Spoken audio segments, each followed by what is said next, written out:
Sabe, quando Hashem criou o mundo, está escrito que Hashem falou uma observação. Quer dizer, muitas coisas ele falou, apesar que não é uma coisa, Hashem falou muitas coisas.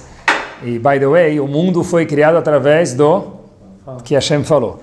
Mas depois que Hashem viu o mundo, ele falou, Veinei tov meod. O mundo está muito bom. Quer dizer, muito bom. Então a palavra meod, tov meod é bom, e meod é muito, muito bom em português. A palavra meod, diz o Midrash, ze Adam. Meod, mem, Aleph e Dalet, se refere ao Adam, que é nós, seres humanos, Aleph, Dalet e mem, são as mesmas letras. Então quando Hashem falou, o mundo está espetacular, está ótimo, a quem se refere essa criação? Ao Adam, nós, seres humanos, Aleph, Dalet e mem, que forma a palavra Adam, pessoa, ou Meod, que é as mesmas letras, quer dizer muito. Uma vez eu vi uma observação e tá bom, qual a relação entre Adam e Meod? Só são as mesmas letras? Não tem alguma coisa mais profunda? Então eu queria ver com vocês, Bezat Hashem, hoje no Shiur, qual a relação entre Adam e Meod é mais do que uma mera troca de letras. Pessoal, olha que interessante, eu vi uma observação espetacular. Só precisa de uma introdução para poder entender isso aqui. É o seguinte... Depois que Yosef, a gente sabe, ficou alguns anos sem ver os irmãos. Ele foi vendido para o Egito, a gente conhece a história muito bem, Baruch Hashem. Foi vendido para o Egito, foi, etc. e tal. Ficou alguns anos, bons anos, sem ver o irmão. Ele se torna o quê? O chefe do Egito. O Egito inteiro, que era uma das potências da época, ou a potência, vamos dizer de alguma forma ou outra, era regida pelo Yosef. Mas vamos me perguntar, e o faraó? O faraó só tinha nomenclatura de rei, mas quem mandava de verdade na política, na economia, era Yosef. 22 anos sem ver os irmãos, e Yosef se revela para os irmãos, fala, eu sou Yosef, aqueles que vocês venderam, e daí por diante. Ele falou o seguinte, olha, tragam a família aqui para o Egito, eu posso acolher vocês, já que na terra onde vocês estão tem fome. Então veio a família de Yosef, que na verdade era o futuro de Bnei Israel, o nosso povo, encontrar Yosef no Egito. Quantas pessoas vieram? 69 pessoas, uma estava grávida, no total com quem estava grávida são 70 pessoas, quer dizer, desceram para o Egito 70 pessoas depois que Yosef falou, eu posso receber vocês no Egito. Quem Jacob falou, está ótimo, mas antes de descerem as 70 pessoas, eu tenho um pedido para fazer, disse Jacob, pai de Yosef, antes que todo mundo desça para o Egito, qual é o pedido que você tem? E Jacob falou o seguinte, o pedido é o seguinte, que uma das pessoas vá primeiro. Quem vai primeiro? Está escrito, Jacob falou, precisa uma pessoa ir primeiro. Quem vai primeiro? E pessoal, preste atenção, fui observar quando está preparando o shiur, esse é o primeiro pasuk, primeiro verso da Torá, olhem que bomba, que narra qual foi a reação do que fazer Yosef, Yaakov, melhor dizendo, quando iam descer para o Egito. Yosef falou, vocês estão convidados para vir para o Egito. Os irmãos de Yaakov falaram espetacular. Qual foi a primeira reação de Yaakov? O seguinte pasuk. Vet Yehuda shalach lefanach el Yosef. E Yaakov mandou Yehuda para Yosef, antes dos outros irmãos chegarem no Egito. Para quê? Lehorot lefanav Goshna, para instruir em Goshen. Goshen é um lugar onde os Yudim iam morar pelo menos no começo da estadia no Egito. Quer dizer, Yosef deu a luz verde, os irmãos, 70 pessoas, estavam prontos para descer para o Egito, e Jacob falou 1 minuto, precisa de uma preparação. Qual a preparação? Mandar Yehudá primeiro, mas para fazer o quê? Instruir. Instruir quem? Você vai instruir o faraó? Vai instruir Yosef? Diz Rashi, não. Lehorot lefanav, instruir, quer dizer o seguinte. Lehorot lefanav, diz Rashi, as seguintes palavras quero ler para vocês. Letaken lobet talmud. Instituir uma casa de estudos. Que é uma casa de estudos? Um Bet HaMidrash, uma yeshiva.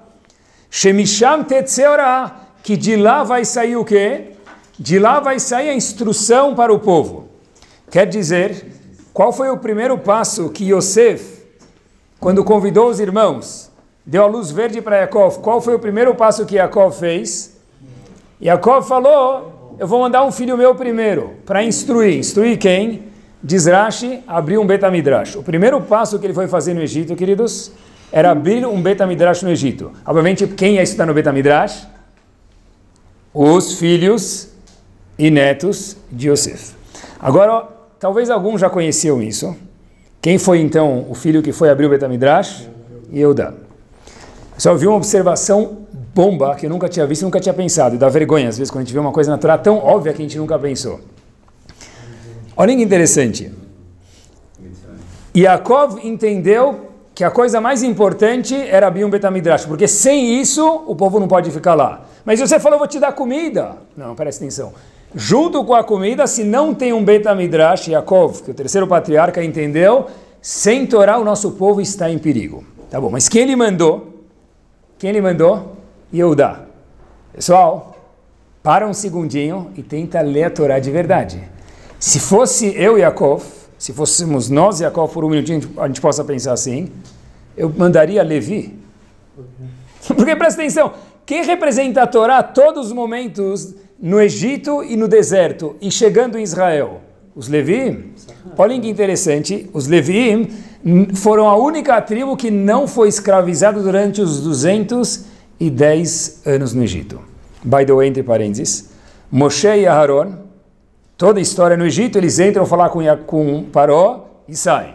Moshe vai, volta. Aharon vai, volta. Os dois vão juntos e voltam. Como eles vão e voltam? Eles não estavam trabalhando?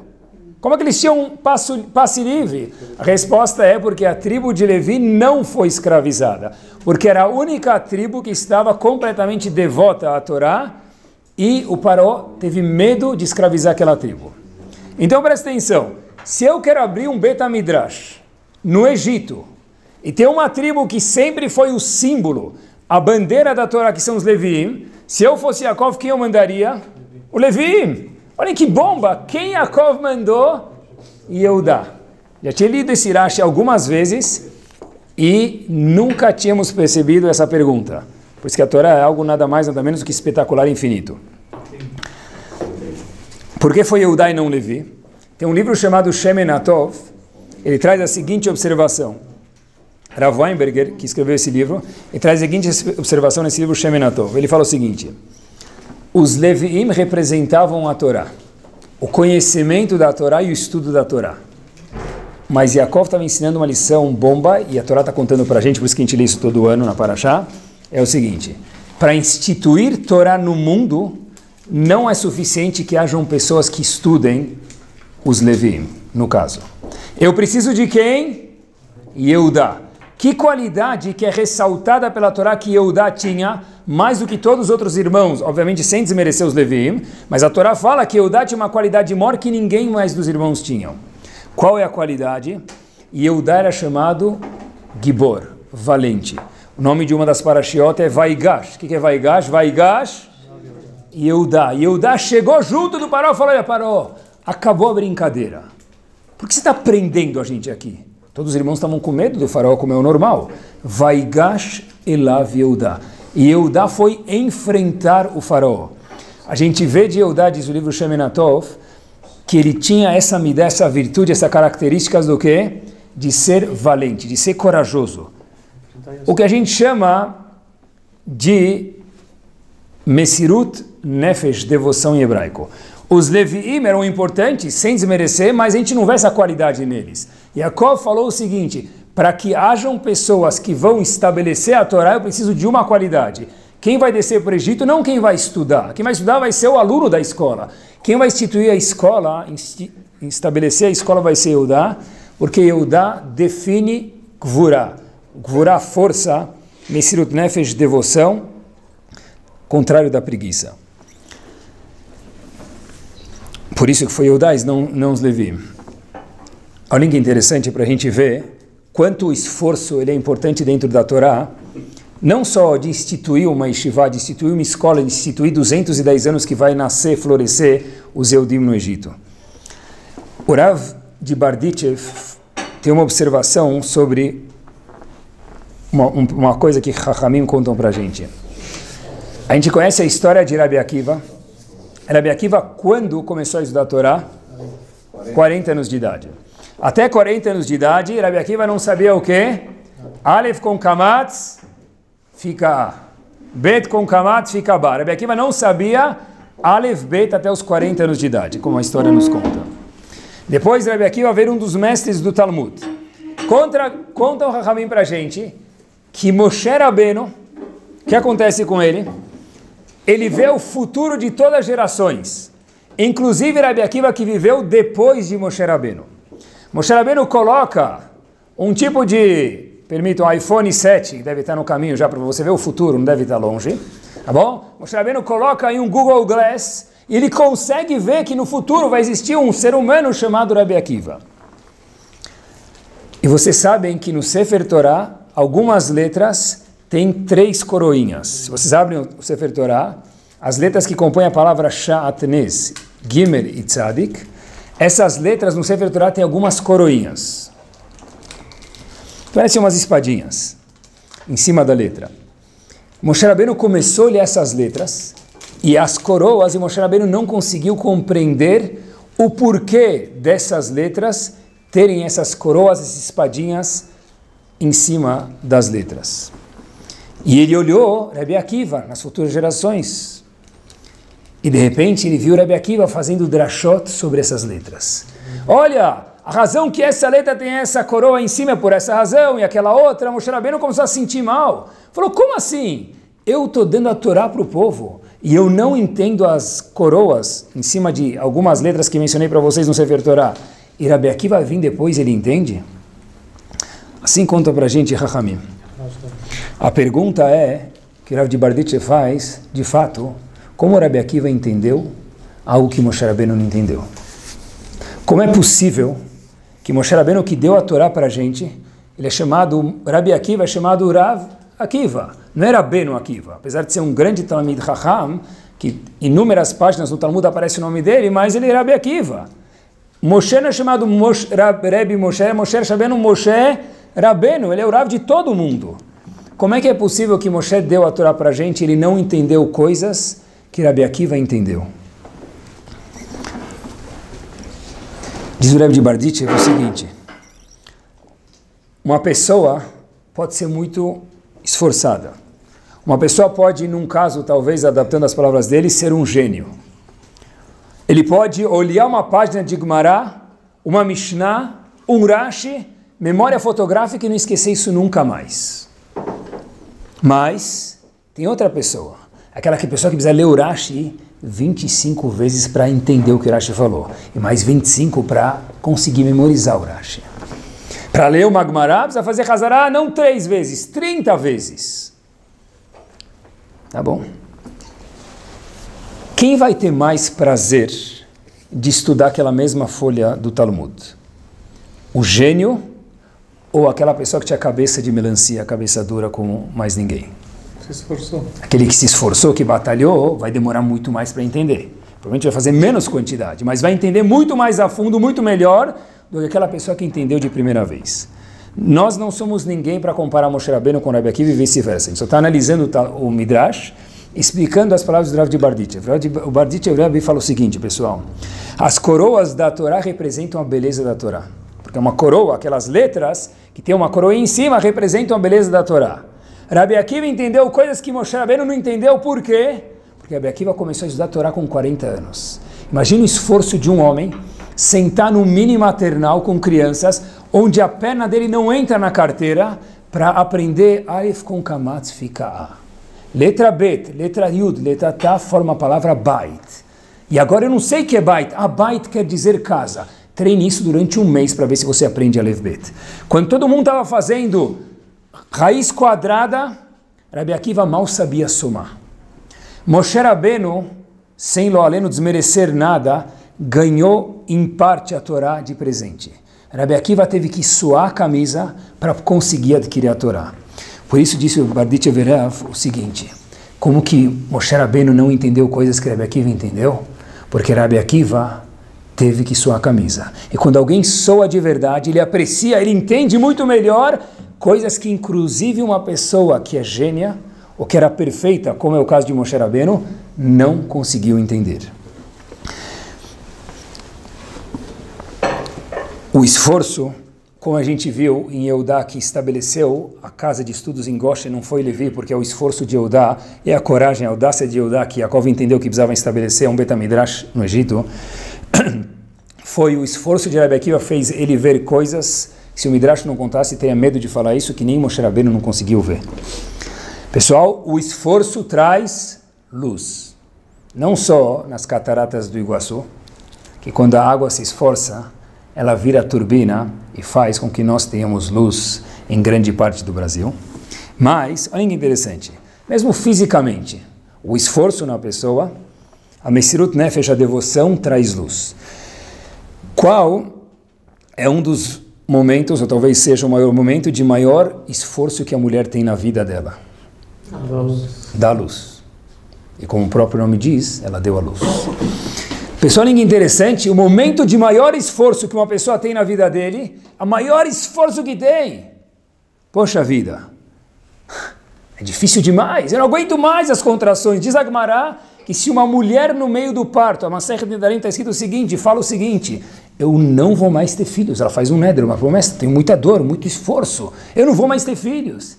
Diz a Gemara que não tem problema. Por quê? Porque isso é chamado um neder, que a mulher Hazita está tão sofrida que a gente desconsidera esse neder, essa promessa dela. Por quê? Porque a Gemara entende que o esforço da mulher é algo gigante nesse momento. Inclusive uma mulher, depois que ela dá luz, ela é chamada o quê? Rolê sheyesh basakana, é um doente com perigo de vida. Porque ela passou por uma decisão, por um momento que de esforço físico, não gigante, gigante ao quadrado. Agora, logo depois desse esforço, ela escuta um choro. E sai um bebê, me permitam, cheio de sangue. Qual a reação da mãe? Deixa eu segurar o bebê. A enfermeira fala, só um minuto, eu vou limpar ele primeiro. Quem já não viu uma mãe fala, um segundo, deixa eu dar um abraço nele e depois você limpa ele. Ou ela. Mas por quê? Por que isso? Deixa ele limpar, volta daqui meia hora, eu estou cansado, eu vou dormir. Não é, você não entendeu nada.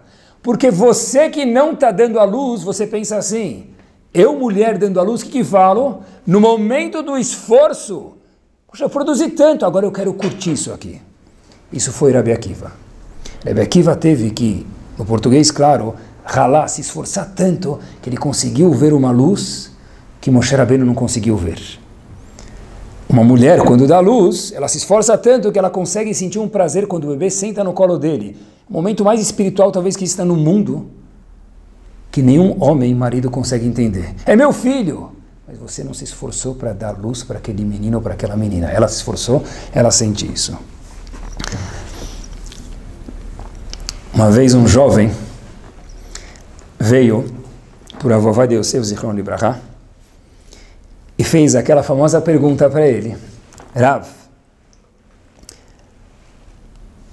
explicar um detalhe antes. Se alguém já viu ou escutou algum shiur dele, a vovó de Yosef, quando mencionava um livro, ele não mencionava o livro.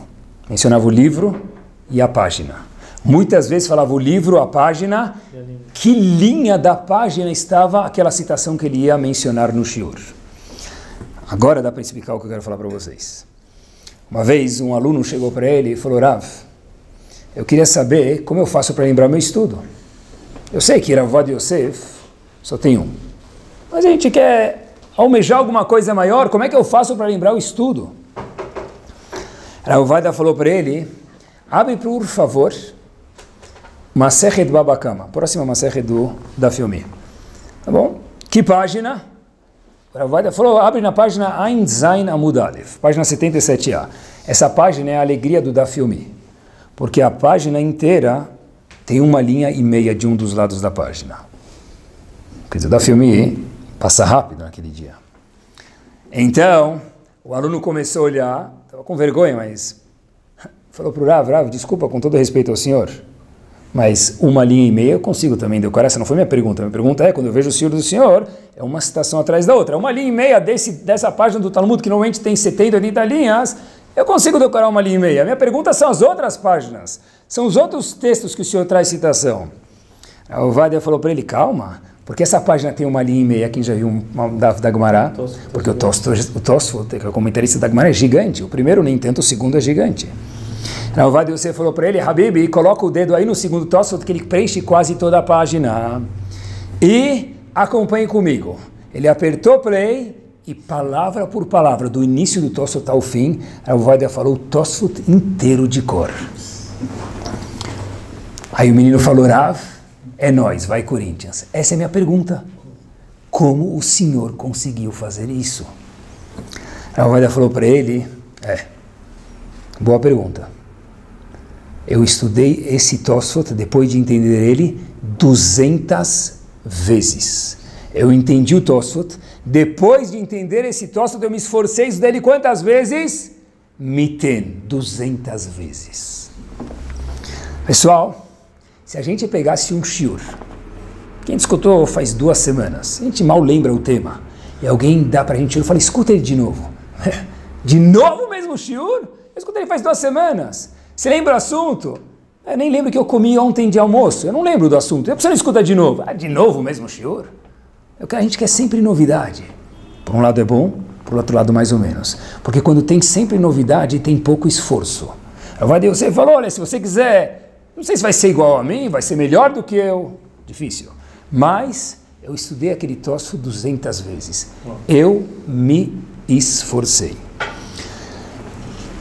E quando vi isso, comecei a pensar bastante e me parece que o prazer que nós temos em qualquer coisa na vida não tem exceção. Faça um scanning na cabeça enquanto eu vou falando para vocês. O tamanho do prazer e a duração dele é diretamente proporcional ao esforço que nós fazemos. Repito, o tamanho do prazer e a duração do prazer, ele é diretamente proporcional ao esforço que nós temos. Olha, eu quero estudar uma Gemara que ela é muito fácil. No começo é importante para dar uma motivada. Eu só estudo Gemarot que são fáceis. Eu estudo Gemara, eu leio ela uma vez, eu entendo mais ou menos, eu nunca curti estudar uma Gemara. Me faz pensar por quê.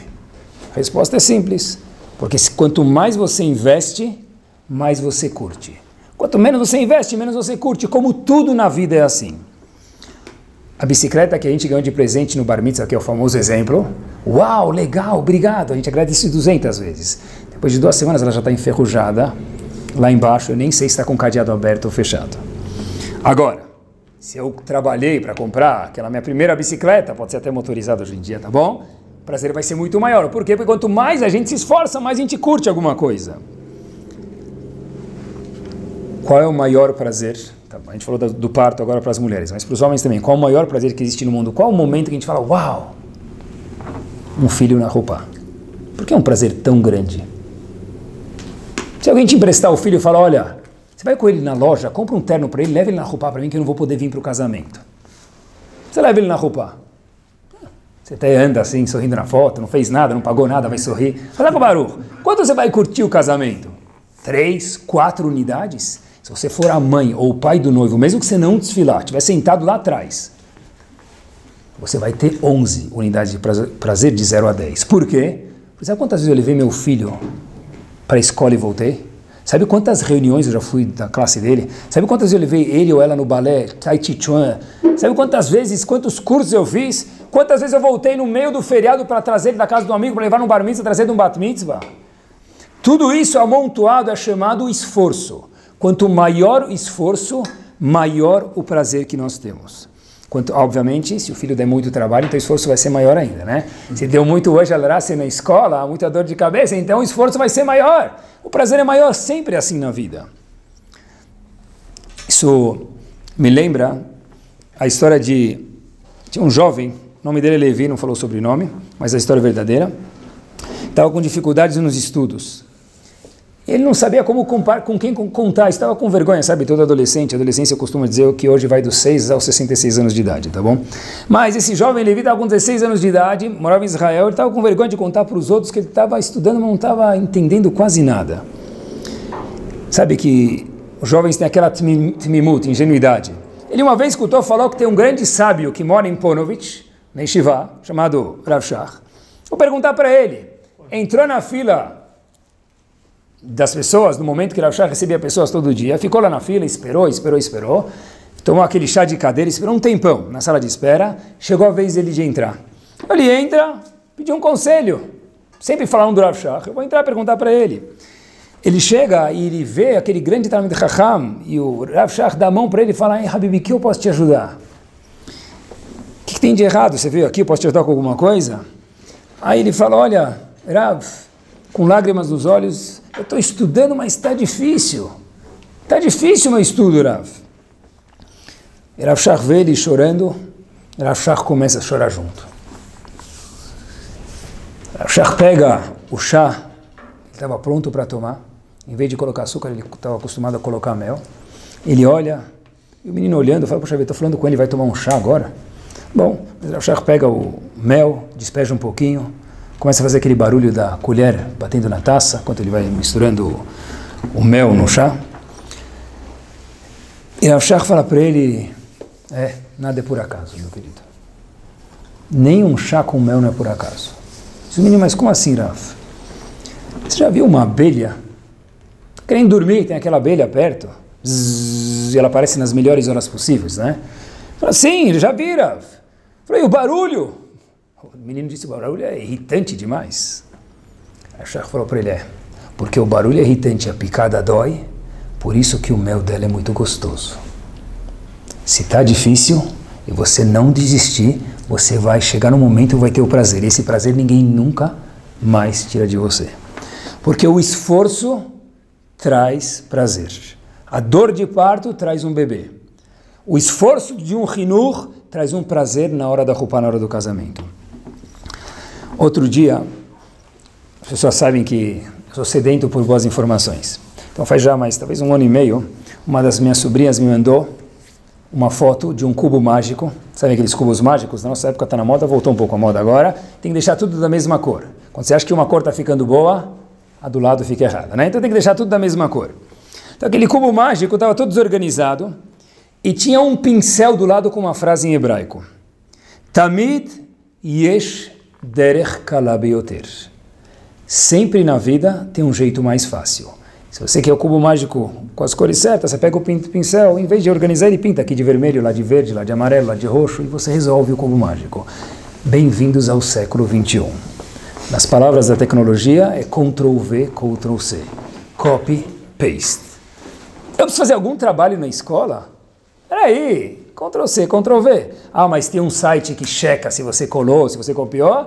Nós somos muito mais inteligentes e versados do que qualquer site. A nossa vida, hoje em dia, em relação ao esforço, por inúmeras razões, se tornou quase que um grande Ctrl-C, Ctrl-V. Tudo dá para, ainda mais se você é brasileiro, tudo dá para dar um jeitinho, né? Tamid derech kala beyoter, eu não vou fazer o cubo mágico, eu vou pintar ele. Quem curte mais o cubo mágico? Quem vai gritar yes quando fizer? O cara que ficou lá 1h30 para fazer. O outro que pintou o cubo mágico, tá bom, ele fez. Não vai ter o prazer.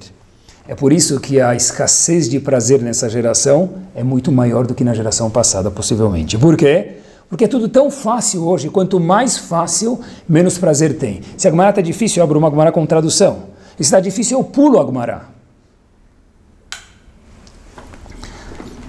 Esse atributo de esforço é peculiar ao nosso povo. Nós somos chamados Benei, filhos de Israel. Na verdade, quem era Israel? Yaakov. Porque a gente não é chamado de Benei Yaakov. Diz a Torá para a gente por um episódio. Foi neste momento que Yaakov teve seu nome modificado de Yaakov para Israel, e nós para sempre somos chamados de Benei Israel. Diz a Torá para a gente o seguinte. Vaiomer, diz o anjo de Esav para Yaakov depois da briga, que Yaakov se deparou com ele. Lo Yaakov yamer otimcha. O seu nome não vai ser mais Yaakov, vai mudar agora no RG. Por favor, venha comigo ao cartório. Por quê? Vai ser Israel. Por quê? Que im Israel. Mas por que vai ser Israel? Diz a Torá para a gente que Sarita e Meloim veim anashim vatochal. Porque você lutou e ganhou. Pessoal, qual o nome dele? Israel. Israel vem de que palavra? Sarita quer dizer o quê? A gente se confunde, não é ganhou, é lutar. Porque a definição de Bnei Israel não é ganhar. Ganhar depende de Akadosh Baruch Hu. Israel vem da palavra Sarita. Sarita em hebraico quer dizer o quê? Lutou, brigou. Não foi sempre no Ctrl-C, Ctrl-V, o jeito mais fácil possível. Lutar, batalhar é a melhor e maior definição do nosso povo. Por isso nós somos chamados de Yaakov. Olhem que interessante. Se a gente for ver, hoje no mundo, sempre foi assim, mas hoje também, de geração em geração, de cidade em cidade, a gente entra dentro de uma cidade ou dentro de um mini país, que não dá nem para chamar de país, aqui no Brasil a gente chamaria isso de cidade, chamado Israel, e dentro dessa cidade tem árabes e tem Yehudim. E dentro dos Yehudim tem 40 mil opiniões lá dentro, para não dizer mais. Um acha que tem que devolver a terra, outro acha que não tem que devolver a terra, outro acha que tem que mudar de primeiro-ministro, outro acha que não tem que mudar.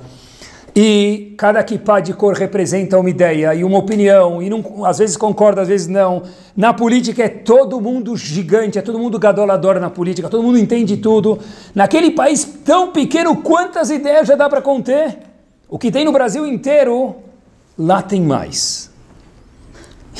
Sarita, não para de ter o quê? Divergências. Assim é feito o Bnei Israel. Nós somos um povo de o quê? Vai até o fim. Mesmo que haja divergência, mesmo que haja opiniões diferentes, mesmo que aquele país tem tanta gente querendo brigar por aquilo, tem tanta terra no mundo, é justo aquilo que você quer? Tem tanto canhão, tantos mísseis apontados para aquele lugar. O nosso lema sempre foi e sempre será onde estivermos, Sarita, Israel, vem da palavra batalha, porque é isso que nos define. Hashem falou para sempre, você vai chamado não de Bnei Yaakov, mas sim Bnei Israel. Pessoal, olhem até onde vai esse conceito de esforço dentro na vida pessoal e dentro do nosso povo. A história se passa na Ucrânia. Os Yehudim, na época anterior, quando se comportavam mal nos olhos dos ucranianos, eles eram enviados para a Sibéria. Que 4 Yehudim foram sequestrados e vão ser mandados para a Sibéria. E às vezes é one-way ticket, vai e volta nunca mais.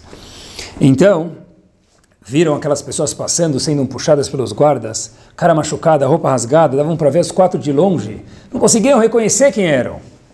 Mas são Yehudim, Yehudi é Yehudim em qualquer lugar.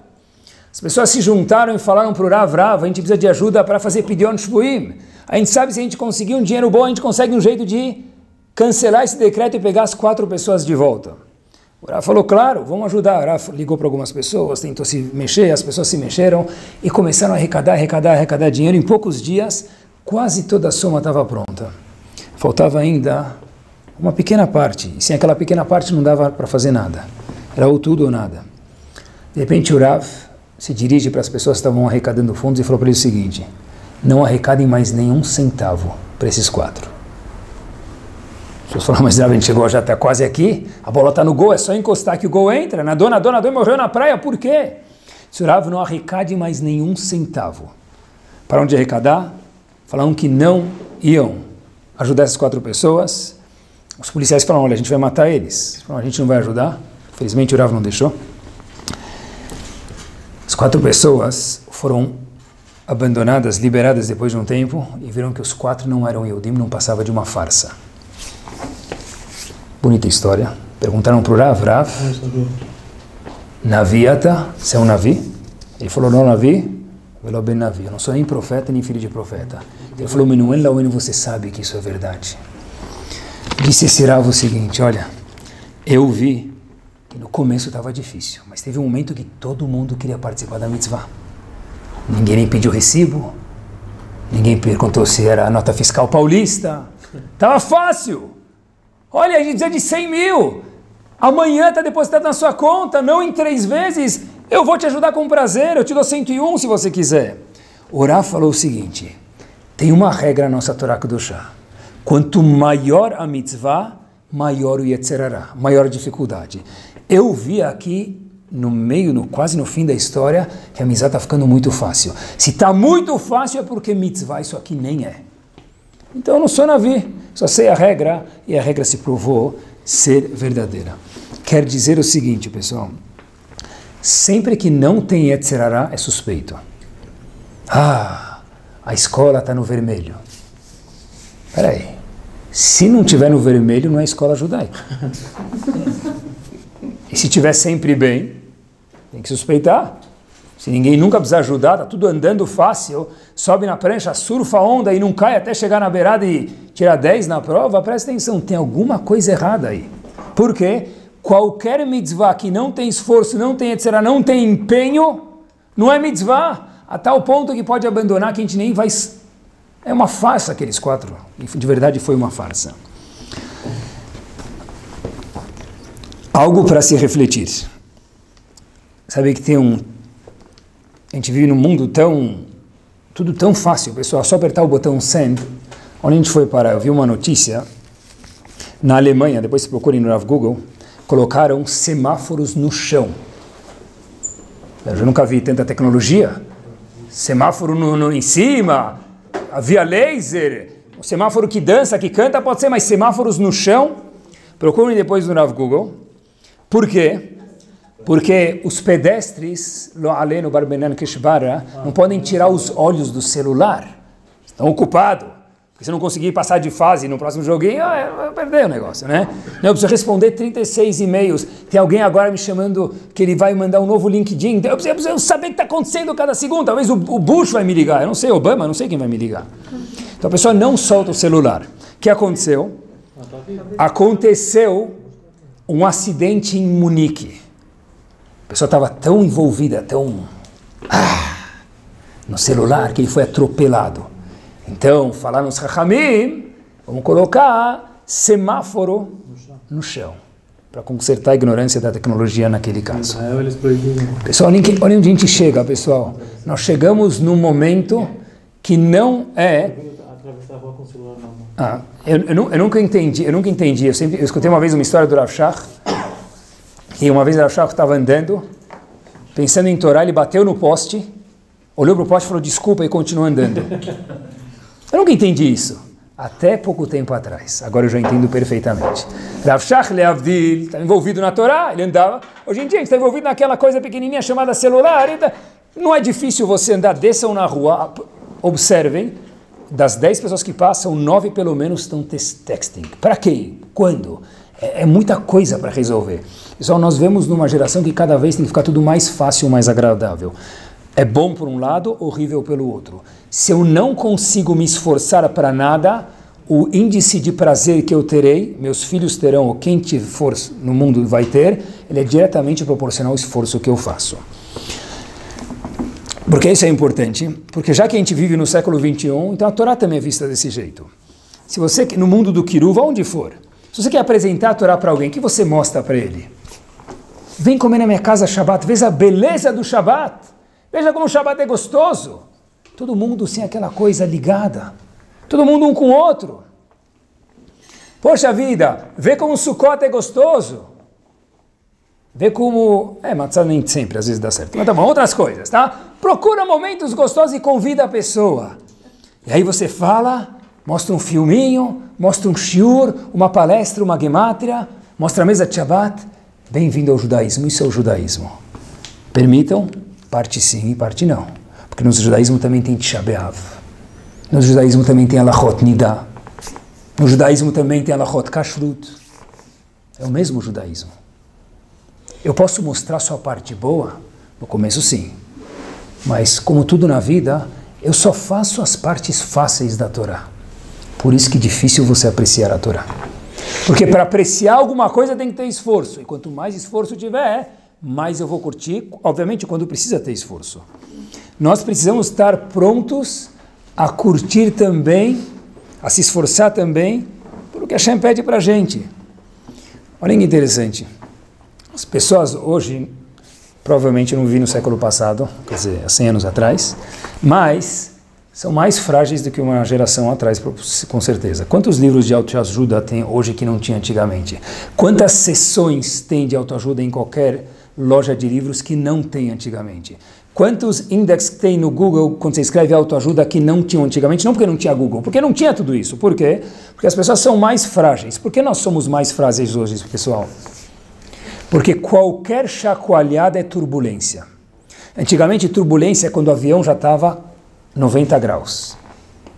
Hoje em dia, se o avião sacode um pouquinho na minha vida, eu já fico, não sei, preciso de uma autoajuda.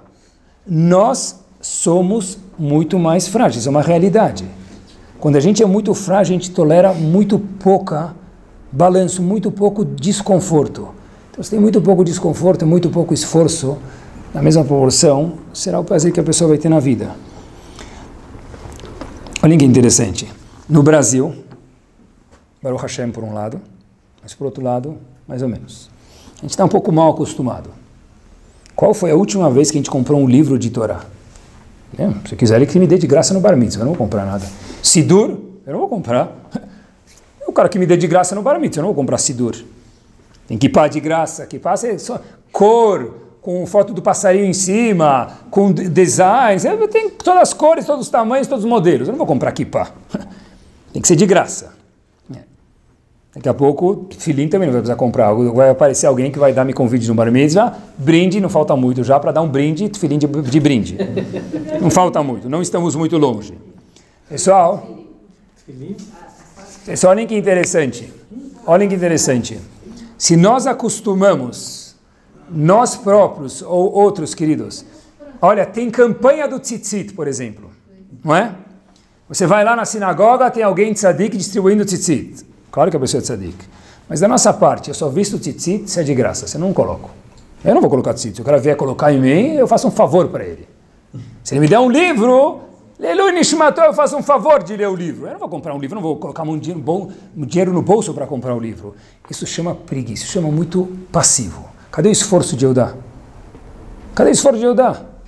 Isso que a gente mencionou no shiur. Tem pessoas tzadikim que dão, são gentis. Claro, mas eu não vou...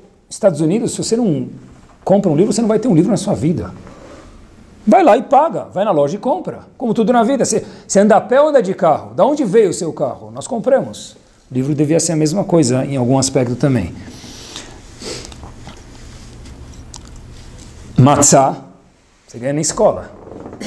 Eu já escutei gente falando, se não me derem matzá, eu não como. Se eles quiserem que eu coma matzá, paga ainda, favor. S'il te plaît, tem que estar escrito na matzá em francês, senão je ne mange pas. Até onde vamos? Quer dizer, qual é o meu esforço? Não pode dar matzá de presente? Claro que pode dar, mas é isso que a gente acostuma, pessoal. Então, a gente não está julgando lo aleno aqueles que dão, porque aqueles que dão, novamente, isso é tzedakah, são tzadikim, são pessoas muito boas. Mas e quando eu não ganhei? Eu compro ou eu não compro? E quando eu sei que tem alguma coisa boa judaica, mas precisa pagar, eu vou ou eu não vou? Se for de graça, talvez. Ainda me agradece na saída. Se não, claro que não. Olha que interessante. Tem um livro que foi escrito no ano mais ou menos de 1750, chamado Chayei Adam. É um livro de peso pesado na literatura da Halachá em especial. Quem escreveu esse livro foi chamado Avraham Danzig. Esse livro, Chayei Adam. Ele foi, só para ter uma ideia de quem foi ele, foi chefe do Bedin de Vilna. Vilna, quem morava na mesma época do que ele, o famoso Gaon de Vilna. Para ser Bedin de Vilna, na época do Gaon de Vilna, tinha que ser um super, hiper, ultra, Talmid Chacham. Ele escreve num livro dele chamado Chayei Adam, são livros de klalim, são de regras. No Klal Samech Het 68, olhem o título desse capítulo de Halachot. Tnaim shetzarich leizair bechol mitzvah. São regras que a pessoa precisa se cuidar em qualquer mitzvah. Ele traz uma regra, a regra 16, nesse capítulo, ele fala o seguinte: Shelo yaseh mitzvah bechinam. Não faça mitzvah de graça. Não faça mitzvah de graça? Fazer o quê o dia inteiro? Eu não faço mais nenhuma mitzvah. Diz o Chayei Adam, não faça mitzvah de graça. Por que isso? Ele traz uma prova. David HaMelech, quando foi comprar o terreno do primeiro Bet HaMikdash, que o filho dele construiu, fez questão de pagar o valor integral do terreno. Ele não aproveitou a crise e falou, eu quero pagar em 13 parcelas sem juros e metade do valor. Eu quero pagar o valor integral do terreno. Por quê? Chayei Adam, quando se torna alguma coisa de mitzvah, faça questão de pagar, não faça de graça. Diz o Chayei Adam, algumas palavras que eu quero explicar para vocês. O Bazohar, no Zohar, Mahmir meod bezeh. O Zohar é muito mahmir com isso. Então eu fui procurar o que o Zohar fala sobre isso, uma mitzvah de graça. Diz Zohar HaKadosh o seguinte, já explico o que ele quis dizer provavelmente. Cada mitzvah que nós fazemos, ela vem tirar algumas klipot. Klipot, no termo do Zohar, algumas cascas, que a gente consegue descobrir para chegar na essência da mitzvah, ou na essência da nossa neshama através daquela mitzvah. Essas klipot só são removidas, essas cascas, se você paga pela mitzvah. Quer dizer, mais ou menos assim. Você compra um celular. E o celular tem aquele plástico em cima, para proteger a tela, não tem? Mas começa a formar bolinhas. O que a gente faz? Tira aquele plástico, aquela película protetora para poder usar o celular e ver a tela do celular. O pagamento das mitzvot é como se fosse para tirar a película do celular. Para você poder ver o celular, diz o Chayei Adam, se for de graça, você não vai chegar no íntimo da mitzvah. E olhem que bomba, pessoal. Uma coisa que a gente faz muitas vezes, talvez não saiba o porquê. O Rebbe de Munkach tem um livro sobre Masechet Brachot. Ele faz a seguinte pergunta. Porque quando a pessoa sobe no Sefer Shabbat, falam para ele, depois que ele sobe, Mishibera, Havotenu Avraham, Isaac, Yaakov, Shemit Nadev, Adesh, quando você vai doar, da onde veio esse costume? Sei lá, precisamos construir uma sinagoga aí, começaram o negócio aí, deu certo e mantiveram, por que não? Diz ele, não é daí não.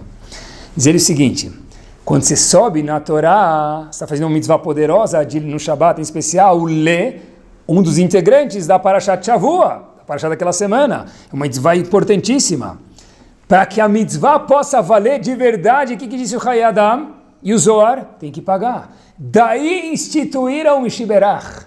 Não para cobrir os custos da sinagoga, que também ajuda, mas para onde veio? Para que nós não façamos mitzvot de graça. Daí, diz ele, que veio o minhag da gente fazer até hoje, depois que a pessoa sobe no Sefer, especialmente Shabbat, Mishibera, Havotenu, Shemit Nadev, que vai doar tanto e tanto para o Knis ou para onde for. Quer dizer, Rebbe de Munkach falou isso, quer dizer, se a pessoa quer, resumindo o shiur, apreciar qualquer coisa na vida dele, quanto mais tempo, esforço e emoções, outro, ou os três, nós investirmos, nós vamos curtir. Em inglês, como a gente fala muito fluente aqui todo mundo, easy come, easy go.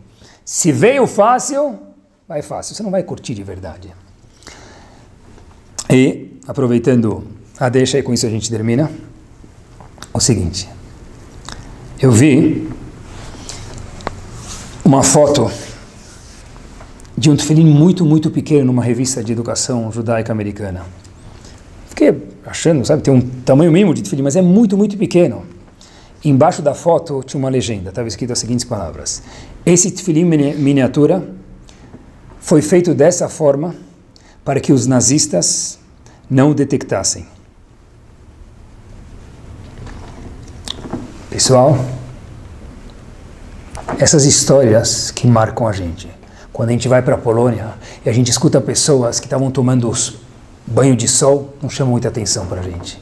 Agora, quando você escuta que teve alguém que escondeu o tefilim pequeno e deu a ração diária dele de comida, que já não era nada, para colocar tefilim, essa história arrepia o cabelo de qualquer um. Por quê? Porque mesmo no século XXI, quando a gente gosta das coisas fáceis, a gente no fundo sabe apreciar o quê? O esforço. Entende todo mundo que sem esforço nada a gente curte. Estava lendo, me permitam 2 minutos e eu termino. Aquele livro de Halab, do Bar Mitzvah, do livro de Alepo. Demora para mim usar, porque eu preciso pensar e usar onde eu vou usar, mas Baruch Hashem, fui verificar, sublinhei algumas partes que me chamaram muita atenção e vou mencionar para vocês. Por que eu menciono de Halab, de Alepo? Porque a gente sempre menciona da Polônia, as pessoas falam, Rabino, você fala disso, não fala nada de Halab, então eu vou falar. Mas da Polônia não faltam histórias, pessoal, e de outros lugares dos Ashkenazim também, que infelizmente eles sofreram bastante. Pessoal, procurem depois no livro. No Talmud Torá em Halab, em Alepo, estudava-se 7 a 8 horas por dia.